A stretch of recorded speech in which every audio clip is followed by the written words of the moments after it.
S kitkom v svet pravljic. V družbi Valov Radia Sora preživljate današnje torkovo pozno popoldne in zopet je čas za pravljico.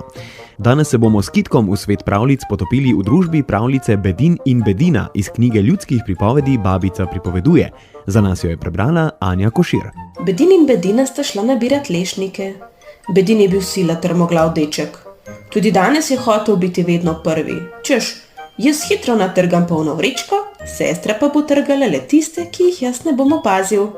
Imel pa je preluknjeno vrečko, da so mu vsi lešniki utekali na tla. Bedin je hitel trgati, Bedina pa jih je kar brala stav. Bedina je imela že polno vrečko, Bedin pa še vedno prazno.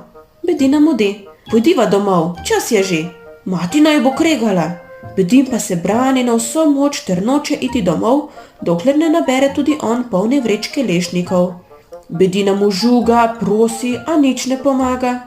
Naposled de: "Ako ne greš, pokličem volka, da te požre."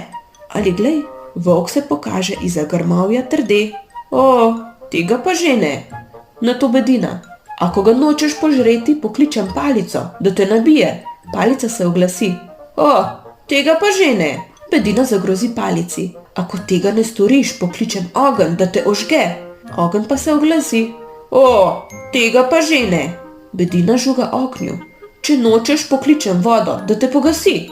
Voda reče: "Nak, tega pa ti res ne boš ukazala. Meni nihče ne bo ukazoval." Bedina grozi vodi: "Le čakaj, pokličem vola, da te popije." Toda vol jo zavrne: "Ne bo nič, tega pa že celo ne." Bedina: "Ako nočeš piti vode, pokličem mesarja, da te zakolje." Mesar pa se odreže: "Lepo bi bilo res, toda danes ne ukazuješ ti." Nato ona: "Če te res ne morem obesiti, pa zapovem vrvem naj te obesijo." Toda vrvi se oglasijo: "Ljubica mila, ti pa tega ne boš zapovedala." Bedina jim zagrozi: "Ako nočete obesiti neubogljivega mesarja, pokličem miši, da vas razgrizejo." A tudi miši ne ubogajo ter ugovarjajo: "O, Bedinica, tega pa res ne."